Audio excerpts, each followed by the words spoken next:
sagipin ang mga yung mga papunta na sa impyerno. At ngayon nga po, no, yung pong misyon na yan ay nagpatuloy at nakaabot po sa atin. Na? Kaya kung atin po mga kapatid, babasahin ito pong ating text, no? Tayo pong lahat ay tumayo muli bilang pagbibigay lamang po ng galang sa ating pong salita ng Diyos. Matthew 28, 19 and 20. Sabi diyan, "Go ye therefore, and teach all nations, baptizing them in the name of the Father, and of the Son, and of the Holy Ghost, teaching them to observe all things whatsoever I have commanded you, and lo, I am with you always, even unto the end of the world." Amen. Na isa pa pong verse, Acts 1:8. "But ye shall receive power after that the Holy Ghost is come upon you, and you shall be witnesses unto me both in Jerusalem and in all Judea and in Samaria and unto the uttermost part of the earth." Amen? Pwede na po kayo maupo. So, ibig sabihin, mga kapatid, ano po? Yan po ang pinaka-heartbeat ng ating Panginoon, ang mission. At actually nga, ito pong Matthew 8, itong 28, 19 to 20, nakilala po natin ito sa salitang Great Commission. At yung Great Commission na yan, mga kapatid, na ang kahuli-hulihang komisyon o iniutos ng Panginoon bago po siya umakyat sa langit. Sa ibig sabihin, yung gawain, iniwan po sa mga mananampalataya at sa church. Kaya dito po, makita po natin, kailangan makita po natin, ano pa talaga yung purpose? The purpose of missions. At meron po tayong tatalakayin na 5 po dito, the purpose of mission, the place of mission, the perils of mission, the partnership of missions, and the pledge to mission. Yan po. Kailangan ma-re-educate tayo uli na ano ba ang ating nagiging papel pag sinabi na nga pong misyon. Nagkaroon na po tayo ng mga ilang misyon, ngayon po yung naging church na. At pinag-pray natin si Brother Joel, mga kapatid, na may send out po natin sa isang misyon uli. Ibig sabihin, pag ginagawa po natin yan, we are actually po fulfilling the great commandments. Kasi pag ang church po natin, hindi na po nagsisend ng mga missionary, parang meron isang awitin yung, ano ba yan, my house is filled ba yun? But my field, my house is full, but my field is empty. Punong-puno na tayo dito, pero yung field naman, empty. Di ba? At dito rin, alam po natin na ang ating Panginoon, nananalangin po rin siya, sabi nga, na pray ye the Lord of the harvest, that He will send forth more laborers. Ang malungkot lang sa mission, mga kapatid, talaga po, pag ikaw ay magsusuko ng buhay mo sa mission, kailangan equip ka po ng pananampalataya. Hindi lang basta pananampalataya, o hindi po malakas na pananampalataya. Ano po? Tulad po, nung nag-start po ako dito, talagang puro pananampalataya lang ang dala ko. Puro pananampalataya po yan. Nakakatanggap ako ng araw ng 900 pesos every month. 600 po ang bayad doon po sa mission house. 300 na lang po ang natitira. Meron pa pong sumama sa akin na 5 mga Bible student na every weekends, nadyadyaan po siya. Biro niyo po, 300 pesos. Nandun na po yung bayad sa ilaw. Nandun doon na yung pamasahe. Nandun doon na po lahat. Pero alam niyo po mga kapatid, the Lord provided. Alam niyo naman yung kwento na yan. Pag sinabi nung sila, brother ko, si Jojo, tapos si Pastor Ed Bunyog, nakasama ko po yan, song leader po natin dito nung araw yan. Dahil mga estudyante po dyan, na hindi na po sila umuwi ng Olonga po, dito na lang, mas malapit-lapit. Ano po? Pag sinabi, ano rong ulam, sabi ko, magsaing lang kayo. Sa pag tinanong uli ang ulam namin after sa morning service, magsaing lang kayo. Bago po mainin yung kanin, dumarating na po si Nanay Telma. Meron na pong ulam kami. Dahil tapat lang ng mission house Ibig sabihin, no? The Lord provided. Nag-provide ang ating Panginoon. Kaya yan, sabi ko nga sa inyo, dapat equip ka po ng faith. Ibig sabihin, nung nga panahunan po namin, na pag sinabi mo pong ikaw ay full-time sa gawain ng Panginoon, there was no promise of financial support. Wala. Basta na lang po kaming pupunta dyan. Ang aming dala lang, Biblia. Biblia at pananampalataya. Ano po? Walang siguradong pera, pero ang Panginoon nagbibigay ng pangangailangan mo. Ano po? Kaya, sabi ko nga, kailangan ikaw po ay equip ng malakas na pananampalataya sa Panginoon. Na ikaw talaga kumbinsido doon sa iyong ipapangaral sa mga tao. Mahirap po mga kapatid, sabi mo, God will provide, God will provide. Tapos ang problema mo, puputulan ka na ng kuryente ni Meralco. Di ba? Paano ka magiging effective na God will provide? Tulad po, nung isang si Pastor Noel Pagco, doon po siya sa may Kalapan noong araw. Nag-i-start po yan doon mga kapatid. Nagbuntak po kami dyan. Talaga po, ang Kalapan noong araw, narating na actually natin yan ng mga men, yung Kalapan. Nung araw, hindi po ganun yon. Talagang mangilan-ngilan lang ang mga bahay. So nagpunta po siya doon para mag-start ng gawain. Ano po? Kaya isang araw talagang wala na po sila, mga kapatid, na ibig sabihin, wala na silang isasaing ng pananghalian. So nanalangin lang po siya. Kasama niya yung kanyang misis. Wala pa po silang anak noon. Pray sila na Panginoon, alam mo po, wala na po kaming kakanin, kaya bahala ka na po. Pagkatapos sila po nag-pray, may kumatok. Amen? May kumatok. Pagbukas po nila, maniningil po ng kuryente. Akala nila, yun na, yung answered prayer. Maniningil pala ng kuryente.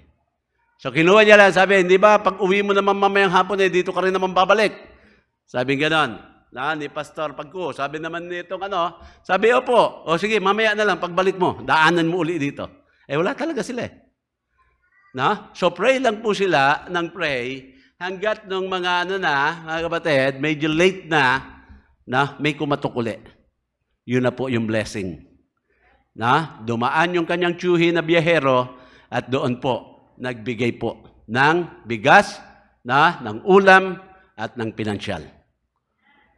Alam niyo po, ang kagandahan doon, nauna yung tiyuhin kesa doon sa maniningil ng kuryente. Kaya nung dumating yung maniningil, sabi, ito, magkano ba? Medyo may yabang na siya na binigay. Hindi mo ba? Yun ang sinasabi po natin na kailangan equip ka ng matinding pananampalataya. Ganyan po.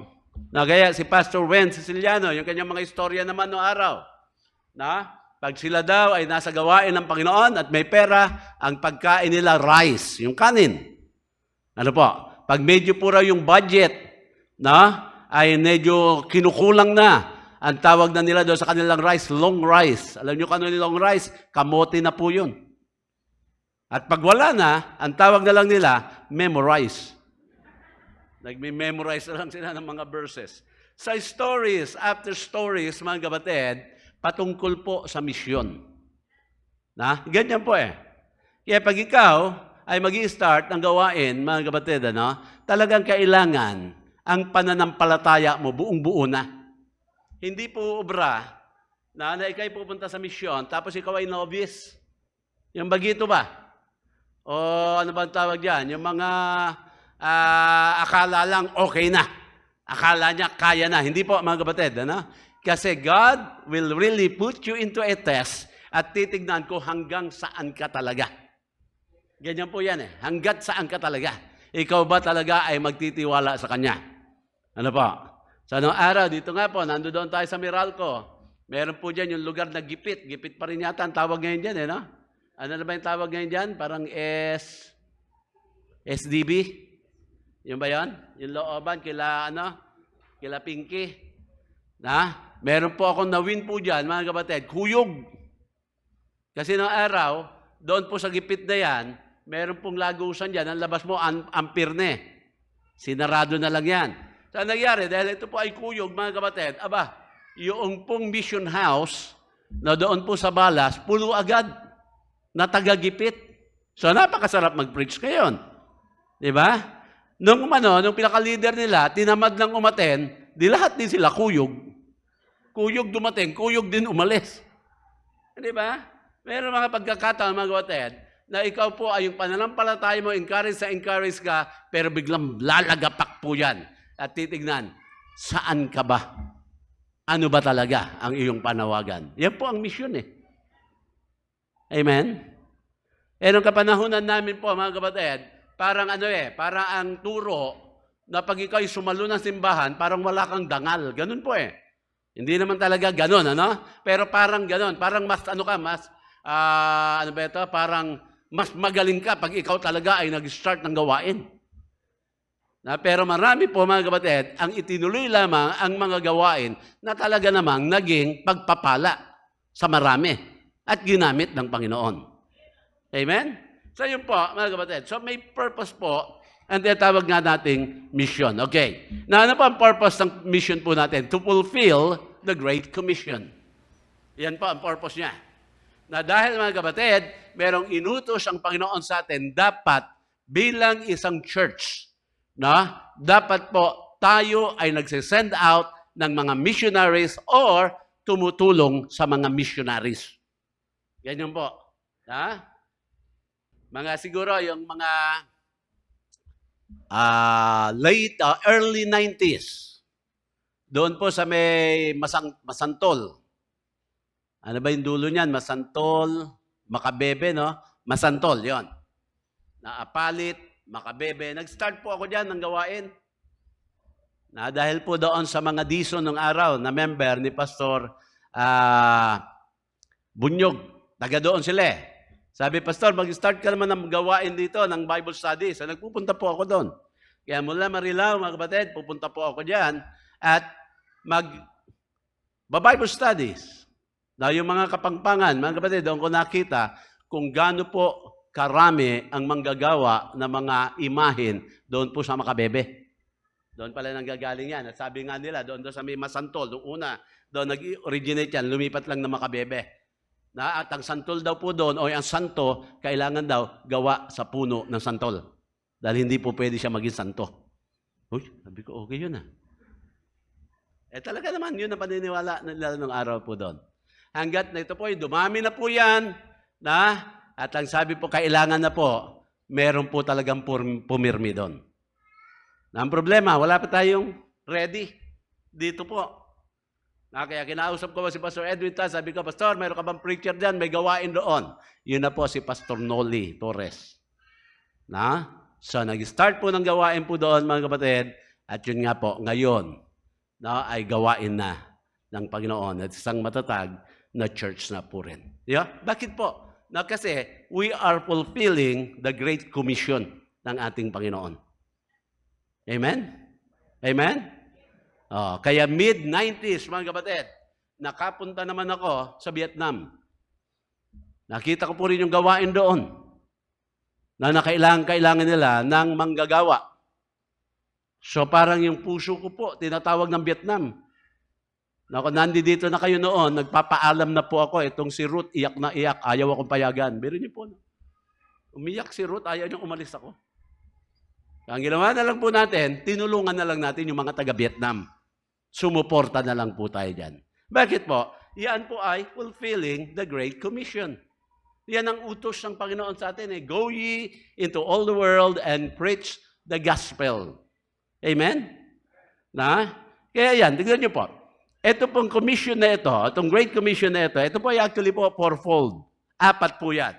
Ang una po, ay go. Yun ang una, doon sa ating pong talata Go, sabi dito, mga kapatid. Sa ibig sabihin, sa Great Commission, someone or somebody needs to go. Amen?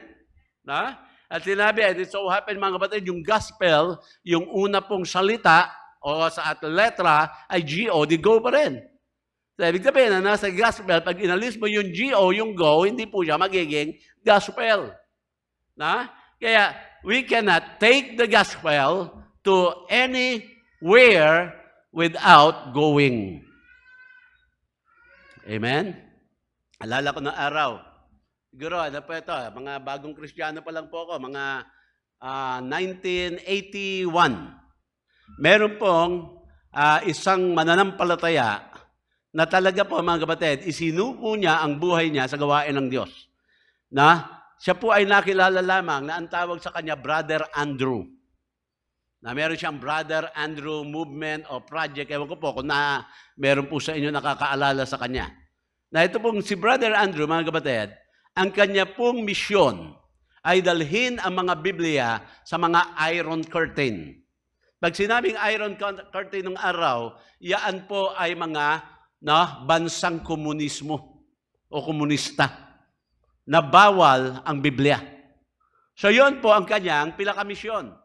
Ang kanyang sasakyan, mga kapatid, ay meron siya, alam niyo ba yung Volkswagen na Kombi? Yung parang yan po yung pinakaban ng Volkswagen. Doon niya po inilalagay yung mga Bible. At nakilala po ito si Brother Andrew na God smuggler. Kasi ini-smuggle niya po sa mga communist country ang Bible. Kaya tuwing siya po ay magko-cross ng border, ang laging prayer nito si Brother Andrew, sabi niya ganoon, Lord, kung nung araw na ikaw ay naririto sa lupa, ang mga bulag na tao ay binibigyan mo ng paningin. Ngayon, ang panalangin ko po, ang taong may paningin, bulagin mo po. Tuwing tawid siya ng border. Alam niyo po ba, mga kapatid, pagtawid nitong si Brother Andrew ng border, hindi po nakikita yung mga Bible na kanyang dala. So, hindi man literally nabulag yung mga nagpapatrolya o yung mga authority dito po, mga kapatid, dito sa mga border dito. Pero answered prayer siya na kailangan kasi madala niya po ang mga Bible na yan sa mga bawal na bansa ang Bible. Hindi tulad sa kapanahunan natin ngayon, ang Bible pwede na sa cellphone. Madali nang maipasok. Pero nung araw hindi, talagang physical Bible, mga kapatid. Meron ka talagang hard na Bible na dapat dadalhin sa kanila. So every time, yun ang kanyang prayer. Tapos siya po, mga kapatid, nagpunta rito sa Pilipinas, doon sa PICC, doon po namin siya na-meet.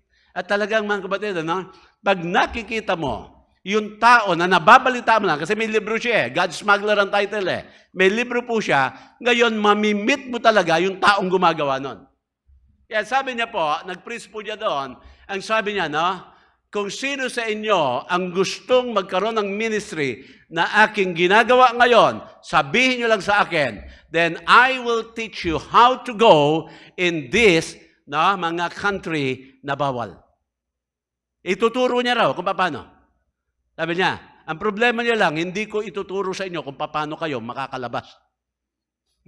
Dahil sabi naman ng Bible, go Wala naman sinabi, return, di ba? Go ye into all the world and preach the gospel. And that is fulfilling the Great Commission.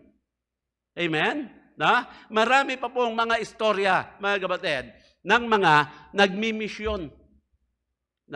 Maaaring, sa umpisa po yan mahirap, pero mga kapatid, sa mundong ito, wala namang madali Amen? Whether you are doing a secular work or a biblical work. Amen? Naalala ko noon, meron nag-quit. Sabi ko, ba't ka nag-quit? Ang hirap po sa gawain ng Panginoon Ano gagawin mo? Mag-atrabaho na lang sa secular. So, many years, nagkita uli kami. Ang tanong ko sa kanya, kamusta ka na? Nagtatrabaho ka na ba sa secular? Opo. Ano nangyari sa iyo? Mahirap po Sabi ko, mabira ka, maghihirap ka rin lang pala kahit sa secular. Sana naghirap ka na sa gawain ng Panginoon. May reward pa yon. Hindi po ba?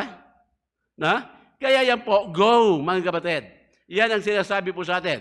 So we cannot fulfill the Great Commission unless we go. Kasi yan ang po sinasabi. First part, go ye into all the world.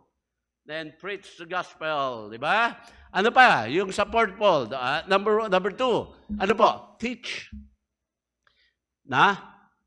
Go ye into all and teach all nation.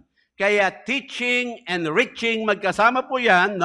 We reach them first, then we teach them the gospel. the gospel of the Lord Jesus Christ. Amen? Amen? No? So, ibig sabihin, pag sinabi pong teach them, no, ituro natin sa kanila ang salvation. Dito po, wala pong pinag-uusapan kung ano edad ang iyong tuturuan. Na yung 2000 noon, kasama po kami nila Brother Ebert, 20 po kami, nagpunta kami ng Amerika. Dahil Jubilee po, no? Sinelebrate ang Jubilee, yung 50 years ng Bible Baptist Fellowship. So naroon po kami. Tapos, iba-ibang mga churches ang amin pong pinupuntahan. Bago po yung pinaka-big event talaga ng conference. Alam niyo po mga kapatid, ang napansin ko po doon, pag nag-preach yung pastor at nagbigay ng invitation, salvation invitation mga kapatid, at meron pong lumapit po mga kapatid, na bata, 7 or 8 years old, na yung pastor mismo po ang nagdi-deal sa kanya ng salvation. Amen? So, ibig sabihin, mahalaga ang bata. Tao po. Kaya yung children's department natin, you are doing a great job. Ayan yung mga resulta. Ipag-pray natin na hindi uulan, makikita yung passport, na pinag-pray ko na yan. Kanina niyo po naririnig yan, mga bata. Saan po nila natututunan yan? Eh, di yun sa mga itinuturo nyo. Asan ba si Miss Pialin? Where are you? Palakpakan natin si Miss Pialin. At syempre, yung ating pong, ano bang tawag dyan? Yung video editor ba yan? O ano bang tawag? Si Brother, no? June Bak. June Bak ang pangalan sa'yo, di ba? Dahil sabihin, mga kapatid, ano? Yun po yung bahagi pa rin ng ng Great Commission No? Going and teaching. Di ba? Siyempre, yung mga staff po nito, ang ating pong children's department, nakakatuwa po sila. Nahihiya sila magtayo dito pag nag-testimony, pero pag nagbibideo sila, talaga namang parang sanay na sanay. Amen? Talaga naman, sabi ko, ang gagaling naman itong mga humarap sa camera. Yung iba nga, parang nako-conscious sa camera Hindi po ba? Kaya ako nagpapasalamat dito sa ating, yung ating, audiovisual. Kasi yung mukha ko po, andun lang, wala dito. Kasi pag nakikita ko dyan, baka po, makonscious ako Kaya hindi ko nakikita, not unless tumingin ako doon. Dito wala. Dito sa aking monitor, sabi ko, okay yan. Hindi po ba? Amen? Kaya, teaching them, teach all nation. Yan po ang sabi. Okay. Ano ba sabi po dito sa Romans 1:16? Ang sabi po sa Romans 1:16, for I am not ashamed of the gospel of Christ, for it is the power of God unto salvation to everyone that believeth, to the Jew first, and also to the Greek. Amen? Na again, nai-recommend ko po ulit sa inyo yung pelikulang The Hiding Place. Corrie ten Boom. Panoorin nyo pa yung mamaya. Nakikita nyo po, ito pong mga Bible believers po na ito, how they really make a firm stand sa kanilang paniniwala. Napakaganda. So yun po, sabi dito, sabi dyan, we are not ashamed of the gospel. Sa madalit sabi, mga kapatid, huwag po tayong mahiya sa ating itinuturo, sapagkat ang ating itinuturo ay ang ebanghelyo ng ating Panginoon. Amen? Nang kapanahon na nila Pastor Jerry nung araw dito, yan, sila ba baka may mga nauna, pupunta kami doon sa tabing ilog, magpipris po kami doon, kakusapin namin yung isang tindahan doon, pwede po bang makisaksak, at babayaran na lang namin. So, pag pumayag yan, preaching po kami. Preach po. Na yung mga iba, syempre, kakaya naman dito, nasa kalye tayo. Ba't ka mahihiya? Amen? Nung una pong nangusap ang Panginoon sa akin, way back 1980s, siguro early 80s, na mga na po yan, siguro mga February or December pa lang, Na kasi meron po isa doon na kami yung barkada ba, yung taropa doon sa Pasay. Ang pamilya niya po, lahat Bible believer. Pero siya, mga kapatid, drug user. Drug user. Sabi sabihin, lagi po yang kargado. Agad merong dumating yung panahon na ito po, lagi niya kinausap ako ni Lord. Dahil kay Lord, si Lord, ganon. Sabi sabihin, na-convict po siguro siya. Kami po, nila Pastor Asaw ko, mga unsaved pa po kami noon Kaya yung sinasabi niyang, kinausap ako ni Lord, sinabi ni Lord, tigilan ko na yung aking mga ginagawa. Di katawa-tawa sa amin yon. Na kaya pag dumarating yung tao na yon, ang tawag namin sa kanya, ayan na si Lord. Kasi puro si Lord Pagkausap namin, si Lord, si Lord. Kaya tinawag siya ngayon na siya si Lord. Ano po? Pero noong time na yon, mga kapatid, nag-iisip-isip ko na rin kasi nga, 1974, nataniman na ako Kaya sabi ko, baka ito na yung time na medyo kinakausap na ako ng Panginoon, na itong tao na ito, puro si Lord. Ang nangyari po, mga kapatid, mula po doon sa Pasay, umuwi pa ako noon sa may, dito sa YMCA. Sakay ako ng jeep. Biglang meron pong sumakay na nangaral sa jeep. Narinig ko na naman, si Lord. Sabi ko, Lord, ito na nga yata. Hanggat yun nga po, may nag-invite na sa akin sa isang Baptist church, naturuan na po ako ng kaligtasan. Great Commission. Amen? Go, teach all nation. Amen? Ano pa po? Yung pangatlo, daw sa Great Commission, teach all nation, baptizing them. Sa madalit sabi po, ang pangatlo sa Great Commission ay baptize. Kaya after po siya na tumanggap sa Panginoon, matapos po siyang magkaroon ng kaligtasan o katiyakan ng kaligtasan, dapat po, mga kapatid, siya ay nagsusuko at tinuturuan na natin na ang unang hakbang sa pagsunod sa Panginoon ay ang pagpapabautismo. Bakit po? Kasi utos ng Panginoon yan Utos ng Panginoon sa Great Commission, baptizing them in the name of the Father and of the Son. Na kaya kung ikaw ay talaga'y tumanggap na sa Panginoon at gusto mo talagang sumunod na sa Panginoon, ang unang hakbang, yung first step of obedience, mga kapatid, ay baptism. Amen? Kalooban ba ng Panginoon ang baptism? Opo. Dahil si Kristo mismo ay nag-submit sa scriptural baptism. At siya po'y nag-submit sa baptism ni John the Baptist. Amen? Kaya mga kapatid, sa mga Baptist, among Baptist, yung baptize o baptism, very important po sa atin yan, mga kapatid. Amen?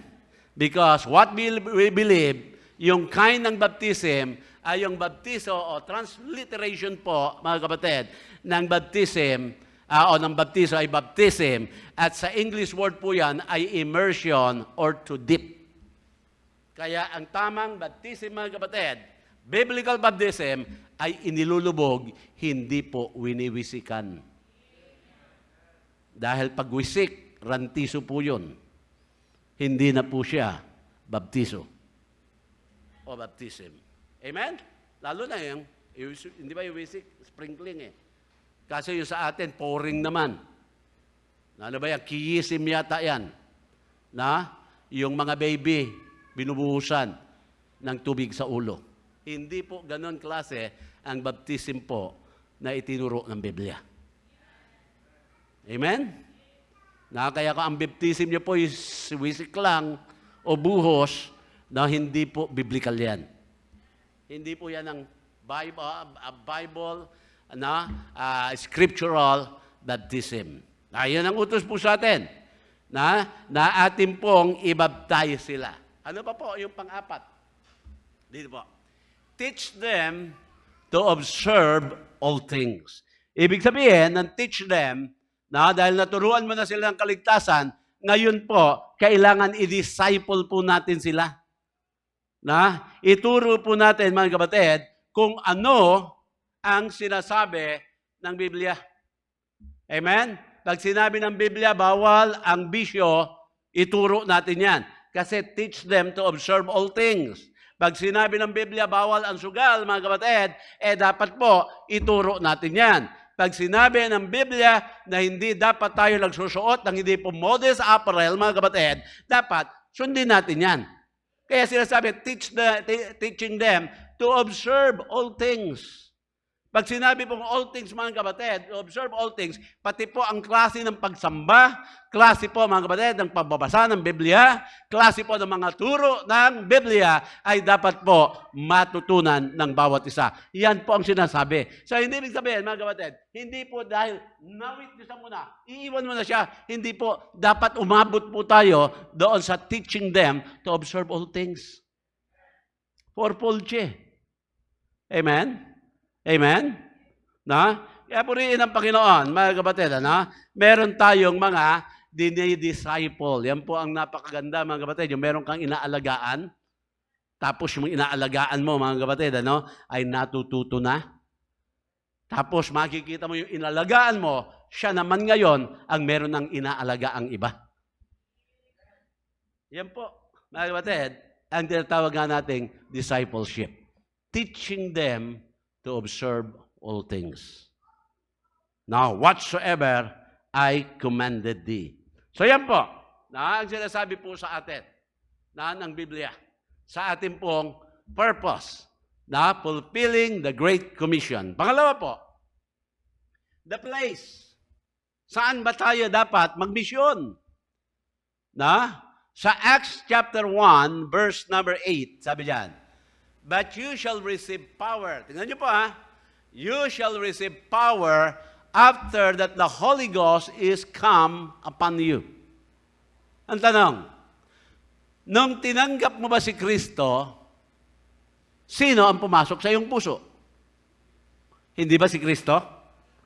Pero siya na po yung comforter na pinalit kay Kristo.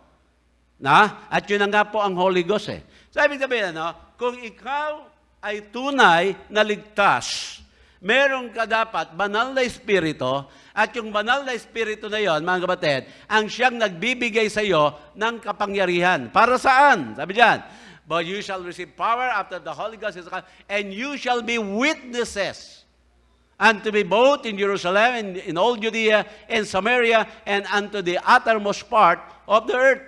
Sa madalit sabi, mga kapatid, binigyan tayo ng kapangyarihan, hindi po, mga kapatid, para po matakot sa atin ang mga demonyo.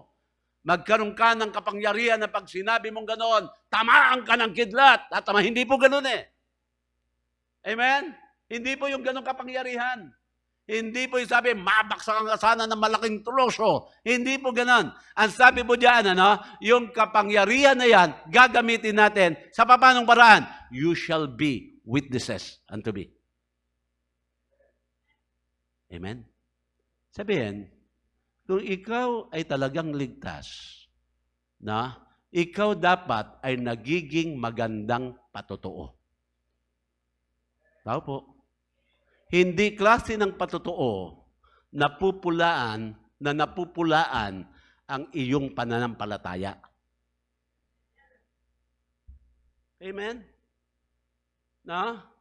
Kasi mga kapatid, pag ganon, question mark ang iyong kaligtasan.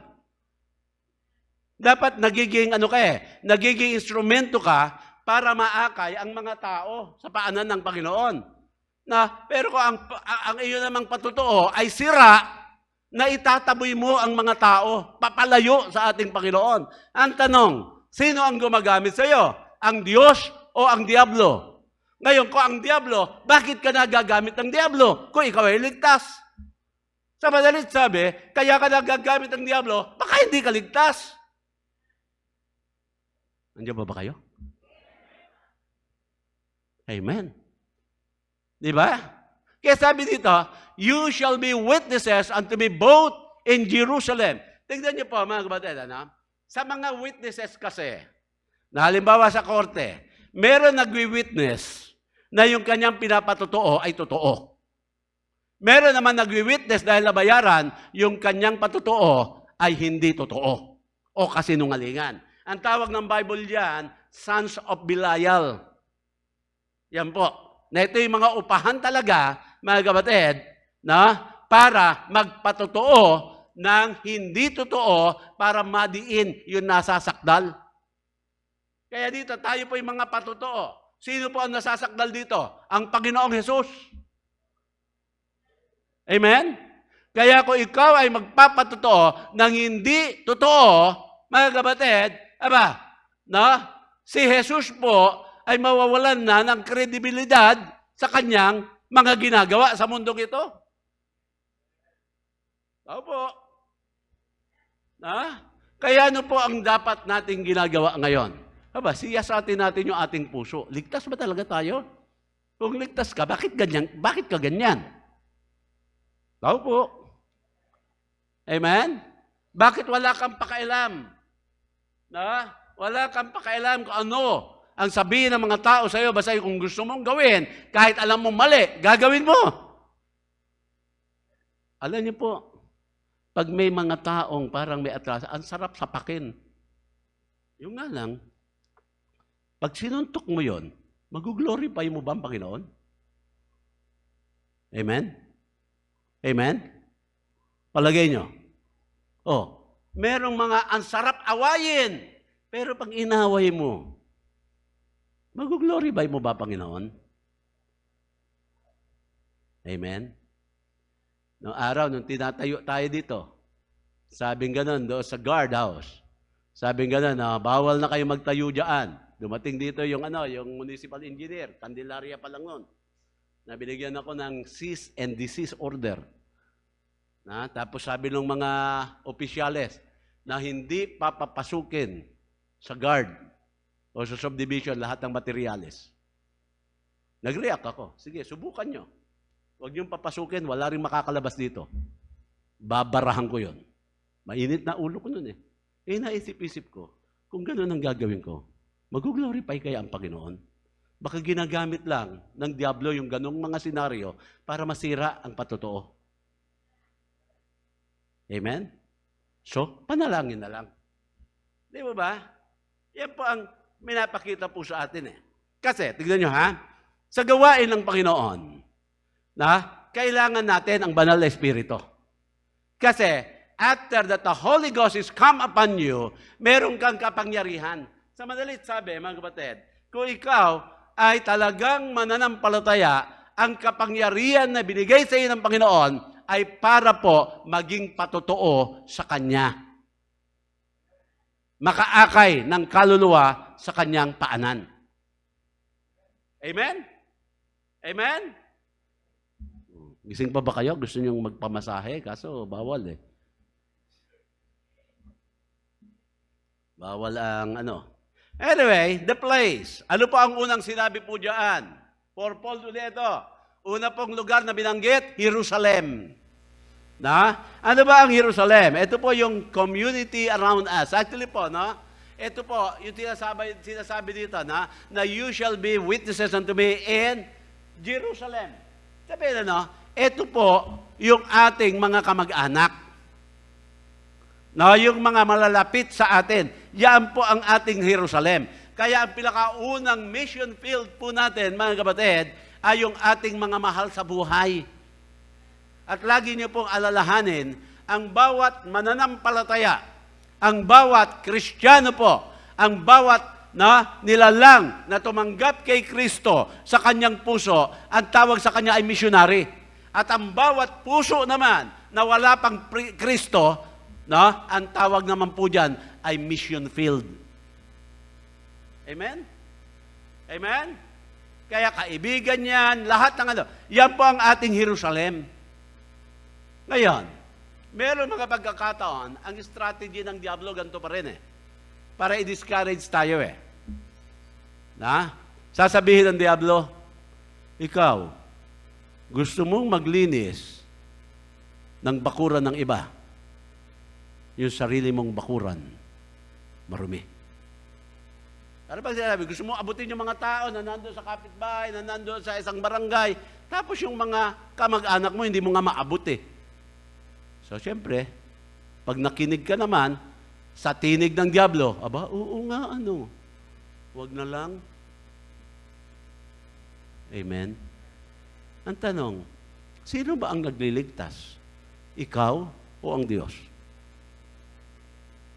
Sino ba ang nagkukumbinsi para maligtas? Ikaw o ang Diyos? Hindi ba sabi gano'n, padadalan ko kayo, sabi ni Kristo, aalis na ako, pero may papalit sa akin. Yan ang banal na Espiritu na magiging comforter nyo at siya ang magkukonvince, no, sa mga tao, sa kanilang mga kasalanan. Sa madaling sabi, mga kapatid, ito po, na ang paghahatid ng Ebanghelyo, ihatid mo lang ang Ebanghelyo. Ipakita mo sa kanila na sila ay isang makasalanan at ang kasalanan ay may kabayaran na at ang tanging kaligtasan lamang si Kristo. Amen? Para kumbinsihin mo sila na tumanggap, hindi mo na gawain yon. Gawain na ng Panginoon yon. Ang atin lang, dalhin, teaching all nation. And baptizing them. Kaya kung nagpunta ka sa mga kamag-anak, hindi sila nakinig, punta ka na doon sa makikinig sa iyo. Darating din ang araw na yung naitanim mo, tutubo din yan at magbubunga. 1974 ako nataniman. 1980 po ako inani. 6 years. So hindi na sayang yung mga nagtanim sa akin. Amen? Ewan ko sa inyo.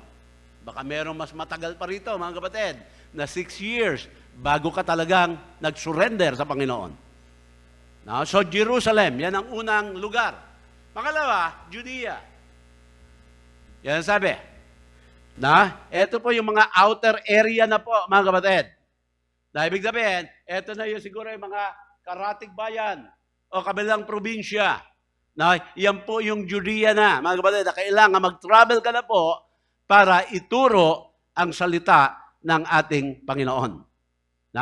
Kaya ito pong Judea na ito, mga kapatid, parang barangay, o bayan, o probinsya, yan na po. Doon natin idadalhin ang ebanghelyo ng ating Panginoon.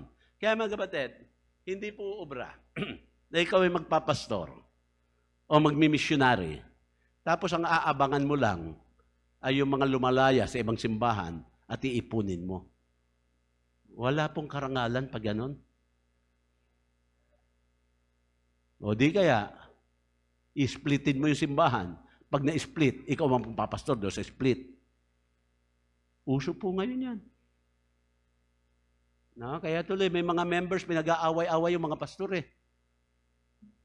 Amen? Kaya yan sabi po rito, mga kapatid, na tayo po ay humayo, umpisahan natin sa Jerusalem, tapos daw sa mga karatig bayan. At ang pangatlo, Samaria. Ito na po yung mga ethnic people. Ito na po, mga kapatid, yung mga tao na ayaw mo makihalubilo sa kanila, pero kailangan, akaya mo pa rin sila sa Panginoon. Amen? Nasubukan nyo na bang mag-witness sa isang ita o dumagat? Pag nakita nyo palang nga yan, di ba, nilalayuan agad natin. Amen? Pero ang sabi, yan yung Samaria.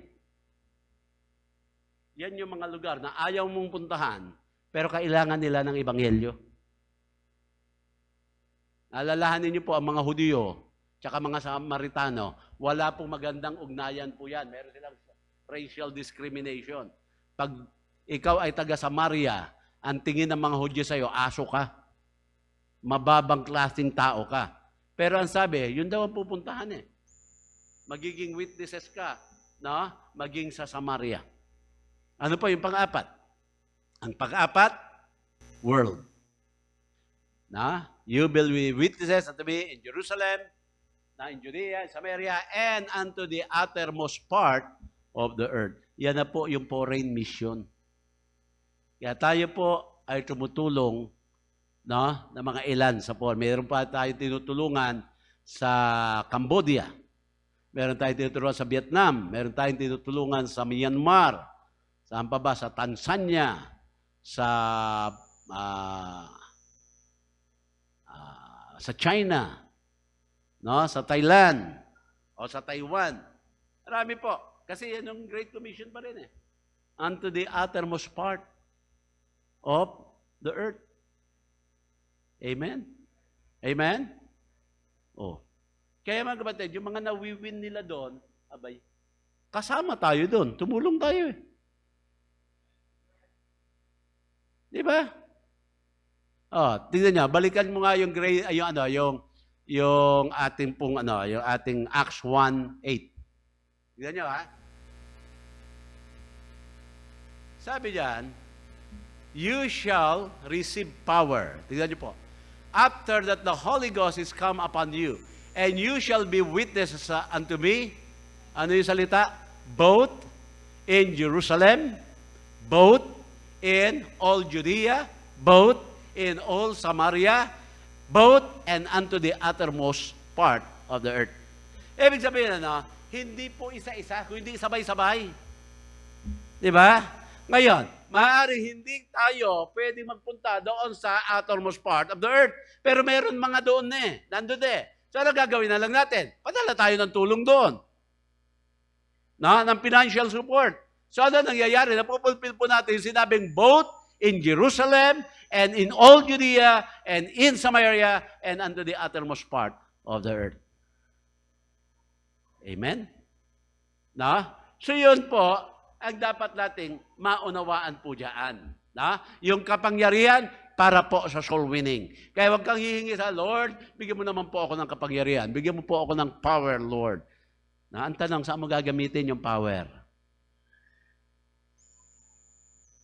And sabi ng Bible, yung power na yon, ginagamit lang siya sa pagiging o pagpapatotoo sa ating Panginoon. Amen? Amen?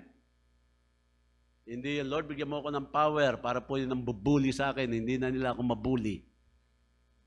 Dahil meron na akong power. Yeah? Sabihin mo, Lord, bigyan mo naman ako ng power para makapag-special number ako ng solo. Hindi po power ang kailangan doon. Practice. Amen? Not unless ang kakantahin mo, yung kanta ni Tatay Manny na people need the Lord. Pangatlo, the peril. Yung peril po dito to glorify God, John 15:8. Ano ang sabi diyan sa John 15:8? Herein is my Father glorified that you bear much fruit, so shall ye be my disciples. Tignan niyo po. Ano raw mga kapatid, ang patunay na tayo ay disciples ng Panginoon? Kailangan may bunga. Tao po, may bunga ka dapat. Ang tanong, may bunga ka na ba? Pwede mo bang ituro? O wag na lang, ang bunga mo dito sa church o sa ibang church? Amen? Challenge dapat sa atin yan. Dapat may bunga ka. Sa Bible school natin, meron pong subject na personal evangelism. Para makapasa ka, Brother Joel, anong mangyayari dapat sa iyo? Makapag-win ka ng 5 kaluluwa at yung na-win mo na yon, ilan ang kailangan mabaptize? 5 din. Sabihin, pag nakapag-win ka lang ng 5, walang baptism, baksak ka pa rin. Amen? Amen? Kaya kung madaya ka, kakausapin mo yung mga kasama mo sa church, papabaptize ulit.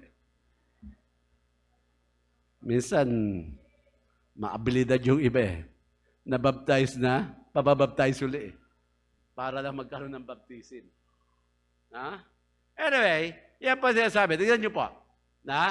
Sabi ng Panginoon dyan sa 15:8. Umpisahan natin sa verse 1. Ano pa sabi dyan? Sabi, I am the true vine, and my Father is the husbandman. Every branch in me that beareth not fruit, he taketh away. And every branch that beareth fruit, he purgeth it, that it may bring forth more fruit. Ibig sabihin, meron time ng pruning, mga kapatid. Pinoprune po sila. Ano po? Para daw magkaroon ng mas marami pa pong bunga. 3. Now ye are clean through the word which I have spoken unto you. Abide in me, and I in you, as the branch cannot bear fruit of itself, except it abide in the vine. No more can ye, except you abide in me. Now I am the vine, ye are the branches. He that abideth in me, and I in him, the same bringeth forth fruit, much fruit, for without me you can do nothing. Amen. Kaya if you abide not in me, he is cast forth as a branch, and is withered, and men gather them, and cast them into the fire, they are burned. Sa madalit sabi, tignan niyo po. Na?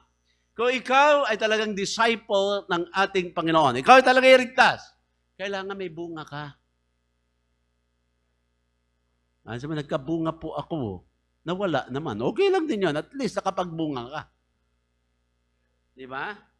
Ang problema yan, ang tagal-tagal mo na mananampalataya, no, hindi ka pa marunong mag-present ng simple plan of salvation. Yun ang problema. Alam niyo ba yung Roman Road? Alam niyo ba na lahat ng tao, pag sinabi mong lahat ng tao ay makasalanan, alam mo ba yung talata na ginagamit yan?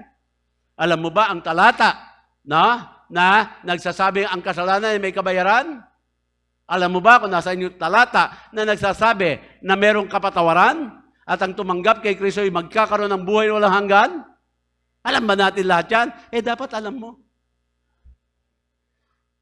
Sabi ko nga sa inyo mga kapatid, hindi po tayo ang magkukumbinsi sa tao. Ang Holy Spirit ang mangungusap sa Kanya. Ang tanging atin lamang gagawin, i-present sa kanila ang simple plan of salvation. Amen? Kailangan nagbubunga po tayo. Una, ito po, this should be the desire of every member of Bible Baptist Church of Marilao. Desire ba natin yan? Maaaring ngayong pandemic po, mahirap mag-soul winning. Amen? Minsan nagkakaroon tayo ng dahilan na hindi naman talaga dahilan eh. Mahirap po mag-soul winning ngayon. Bakit? Pandemic po, social distancing, bawal po yung mga gathering. Ang tanong, nung wala pang pandemic, nagawa mo ba? Wala pang social distancing noong 2018, 2017, 2016.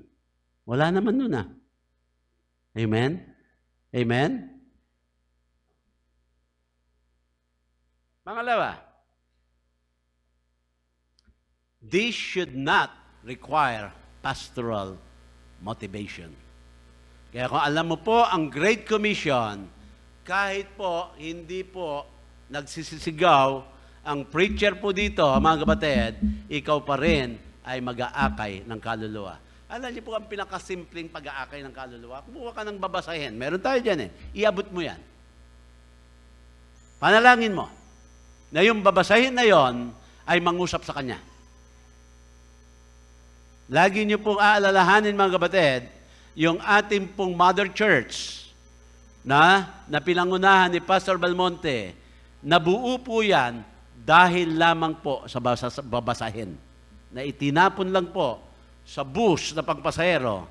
Kinuha ng isa, nilukot, tinapon uli, at may nakapulot, nangusap ang Panginoon sa kanya, tinawagan yung telephone number sa likod, nakapag-umpisa sa lang Bible study, naging church, at nag-produce po yan na napakaraming preacher po. Amen? Pangatlo, this should not require programs. Minsan, kailangan mo pa, mga kapatid, magkaroon ng mga gimmick, mga promotion. Di ba? Pag ikay nakakuha ng mga, mawiwitnessan mo, kahit 3 lamang mababaptize, libre ka sa susunod na camp. Di ba? Amen? Hindi dapat ganon. Okay, pang-4. Letter D, sabi, To fail to do this is to disqualify, or fail to do this is to disqualify as a disciple of Jesus Christ. Hindi naman ibig sabihin, mawawalan ka ng kaligtasan. Pero sa totoo lang, dapat, mga kapatid, ikaw po ay nag-aakay ng kaluluwa. Ikaw po. Amen? Na? Kaya ito ang ating project, mga kapatid.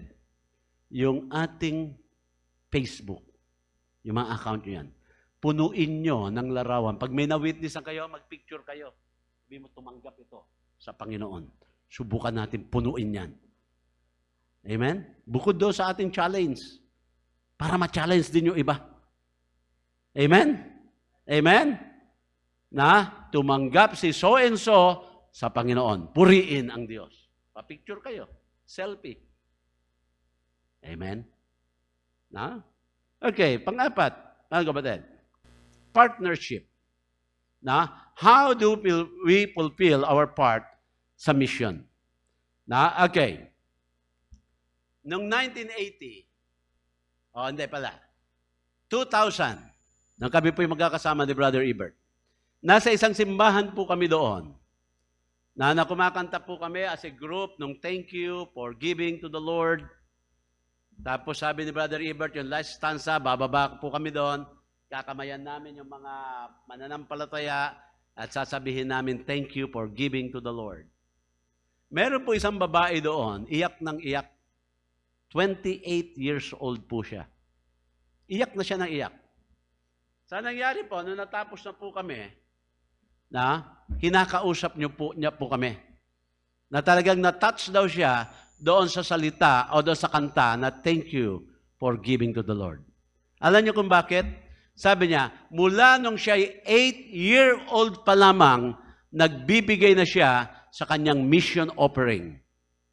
Ngayon, after 20 years na kanyang pagbibigay, nakita niya po, yung kanyang binigay, hindi na sayang dahil nakita po kami.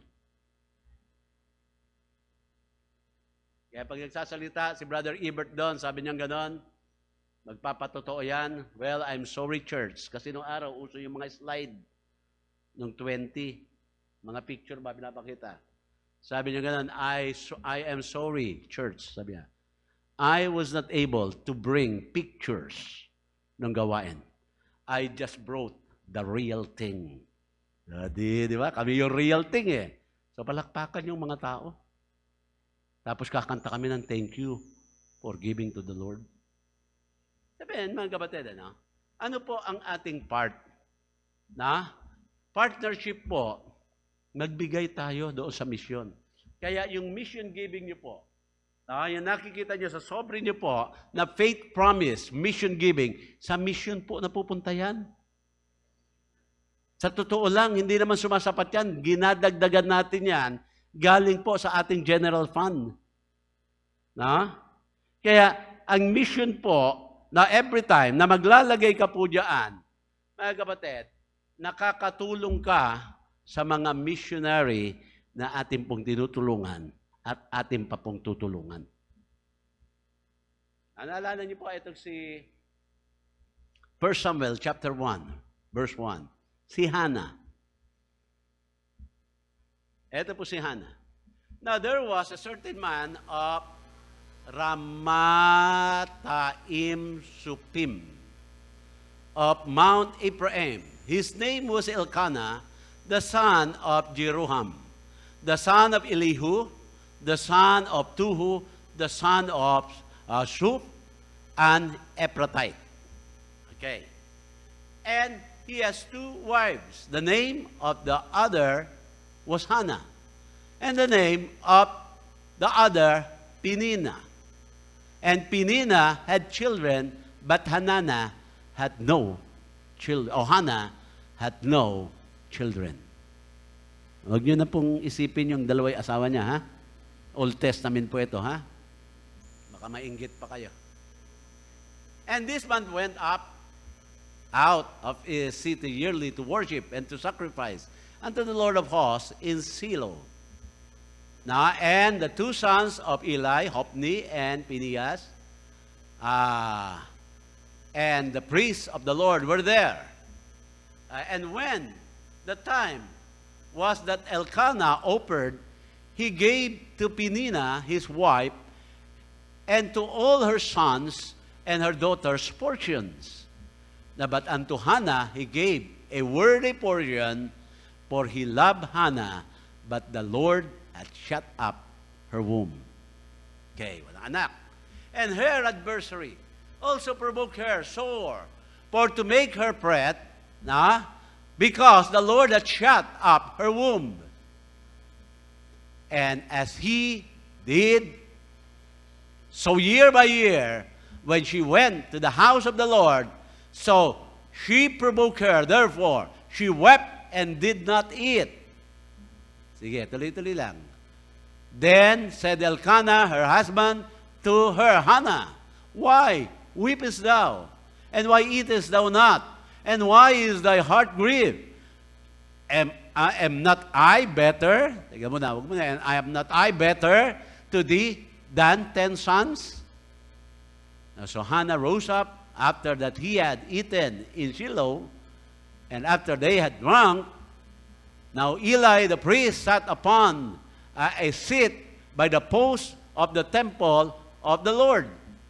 And she was in bitterness of soul and prayed unto the Lord, and she wept sore. Ano po yung prayer ni Hannah?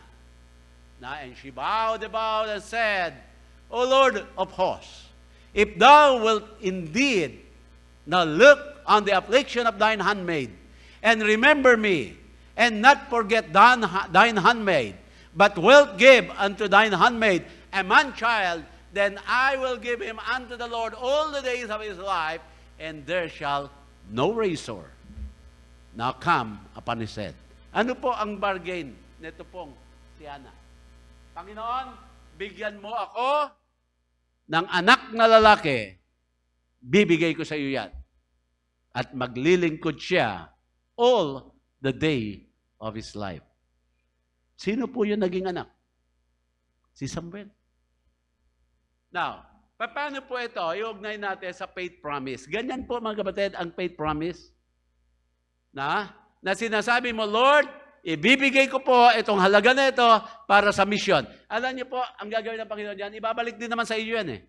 Sa madalit sabi, if you are returning your tithe, you are giving your love offering, you are giving your first fruits offering, pagdating po sa faith offering po natin, ibig sabihin, according to your faith yan, na pag binigay mo, meron kang pananampalataya na ibabalik ng Panginoon sa iyo. Pag binalik ng Panginoon sa iyo, di ba parang wala ka rin na ibigay?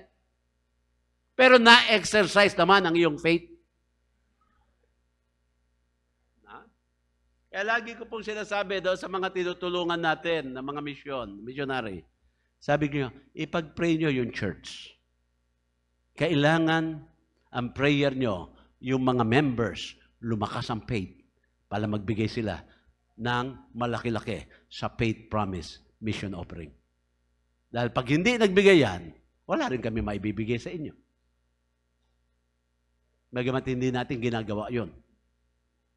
Pero yun talaga ang sinasabi ng Bible. Kasi we become partners eh. Di ba? Kaya individually kayo po nagiging partner ng missionary natin sa Pulilan, missionary natin sa Bustos, missionary natin sa ibang bansa, na nagiging partner po tayo niyan. Amen? Kaya that is how, kung paano po mag-operate ang ating Panginoon. Amen? Amen? Kaya doon po masusubok yung faith natin eh. Ang faith mo ba, 10 piso every week? Minsan kasi, di ba? Nung natuto tayo ng tithes, natuto tayo magbigay sa love offering, natuto tayo magbigay sa ating faith promise offering, natuto tayo magbigay sa ating first fruits offering, di ba? Ano nangyayari? Dati mga kapatid, ikaw ay nagtatize ng 100 every week. Nung natutunan mo lahat yon, ang total ng iyong giving, nagbigay ka sa tithe, nagbigay ka sa love, nagbigay ka sa faith, ang total mo, 100 pa rin. Ginawa mo. Inatado mo lang eh. Nasaan yung faith doon? Amen? Nasaan yung faith? Wala. Na ang ginawa mo lang, parang yung sobre, ginawa mong fill in the blanks. Na? We are partners, mga kapatid. At huwag po natin kakalimutan na lahat ng ating pong, gusto ko yung sinabi ni Rojane, ano sabi mo? Na yung pinahalagahan namin ang mahalaga sa iyo. Di ba maganda yon? Amen? So sa kanya, mahalaga yung exam, pinahalagahan ng mga nagpa-pray, kaya nakakatuwa, nakakataba ng puso, no? Na inyong pinahalagahan yung mahalaga sa akin. Kaya, mga kapatid, ganun din dapat ang ginagawa natin sa Panginoon because mission is the heartbeat, mga kapatid, ng ating Panginoon. So, pahalagahan natin ang mahalaga sa ating Panginoong Jesucristo. At ang panglima, hindi na po ito, the pledge.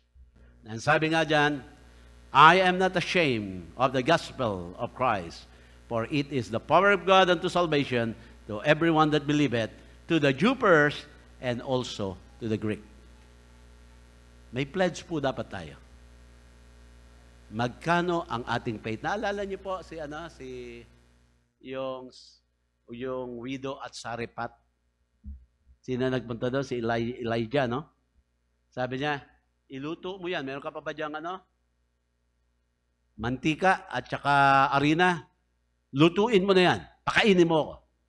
Kaya sabi niya gano'n, ng man of God. Sabi naman nung widow, tama na lang sa amin itong mag-ina eh. Na yung aking ang panggatong, isang stick na lang eh. Pag nakain namin itong mag-ina, mamamatay na kami. Pero sabi nitong si man of God, sabi niya gano'n, iluto mo, ako ang kakain. So, sa kanyang pananampalataya, ginawa niya.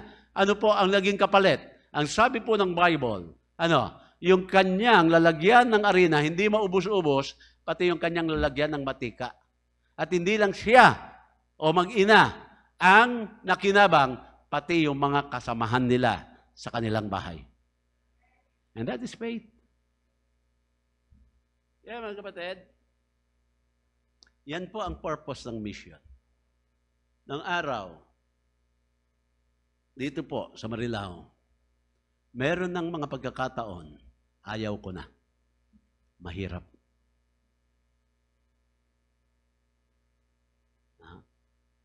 Parang, ewan ko kung napapansin na Nanay Telma nung araw. Pag mag-uumpisa na kami ng service, nandun po ako sa labas ng balas, sa kalye. Humahaba po yung leeg ko. Nasaan na kaya? Pakaparating yung mga in-invite ko. Yung nangakong a-attend. Humahaba po yan. Minsan wala. No? Sila Brother June pa rin, sila Ron. Sila pa rin. Mga faithful yan. No? Wala pa si Boom noon. Huli na siyang pinanganak. Sabi ko, ayoko na. Nag-iisip-isip na ako na back to barracks kay Pastor Belmonte. Pero pag naisip ko, yung mga members ng Malate na nagbibigay ng kanilang faith promise offering, tapos itinutulong sa mga missionary, baka pag umuwi ako back to barracks, madala sila. Sabihin, wag na nga tayong yung tinulungan naman natin, bumalik din eh. So yun ang inisip ko. Baka madala. So yun ngayon ang pumipigil sa akin na umayaw. Amen? So tuloy lang. Tuloy lang. 1984, nag-asawa po kami, Sternel. Tapos nanganak po siya. Alam niyo, ang naging support ko na po noon, 150 pesos every week. May anak na po ako. Ang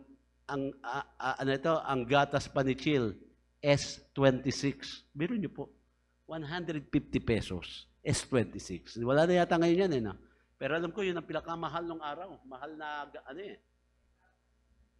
So prayer pa rin. Tapos nasundan pa kaagad ng kambal. Kaya doon nga nauso sabi ng mga tiyahin ko, magkano ba sahod mo dyan, Boots? 150 po. Paano ka mabubuhay bukod sa paghinga? Amen? May mga ginamit. Nang lumabas ang kambal, si Mrs. Ebert, si Brother Ebert po, nagkaroon po kami diyan ng weekly po na supply ng gatas ng kambal. Hindi ko naman hiningi, pero nakita nila. Amen? Amen? Oh. Tapos pag mag-December, si Nanay Leti, marami po diyan ng mga members, bibigyan yung 3. Wala pa sila kayo nun eh.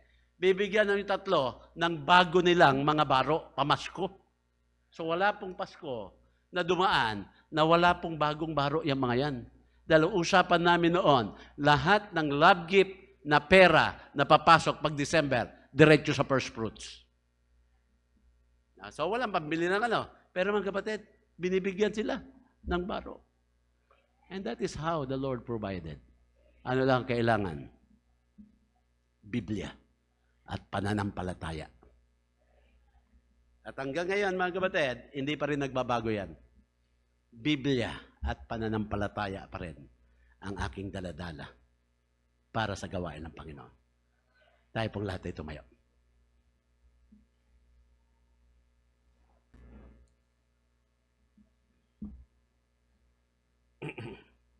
Mapagpala namin Diyos, salamat po sa amin pong naaral, sa Great Commission, purpose po ng mission. Lord, nanalangin po kami na ikaw po ang patuloy nga po na kumilos sa inyo po mga anak. Makita namin ang kahalagahan nito. Makita namin ang kahalagahan na kami mismo, na may Kristo na sa puso, kami po ay mga misyonaryo at ang amin pong mga lugar na dapat puntahan ay ang mga pusong wala pa pong Kristo. Kaya Panginoon, patuloy mo po kaming hamunin, patuloy mo po kami Panginoon, pakitaan ng mga mensahe na talagang ito po ang inyo pong heartbeat, Panginoon. Ito po ang inyo pong kahuli-hulihang utos na binigay sa inyo pong eklesiya. Go ye into all the world, teach all nations, baptizing them in the name of the Father and of the Son, teaching them to observe all things whatsoever I have commanded. At ang sabi niya po sa kanyang pangako, Lo, I am with you always, even unto the end of the world. Yeah, Lord, dalangin ko po, hapunin mo po ang inyo po mga anak na yun. Napanyaya po namin, Panginoon, ikaw po ang humipo sa kanilang mga puso. Lahat po nito ay aming hiniling sa pangalan ni Jesus. Habang lahat na kayo po. Anong mensahe ng Panginoon sa inyo? Biblia at pananampalataya. Halika rito sa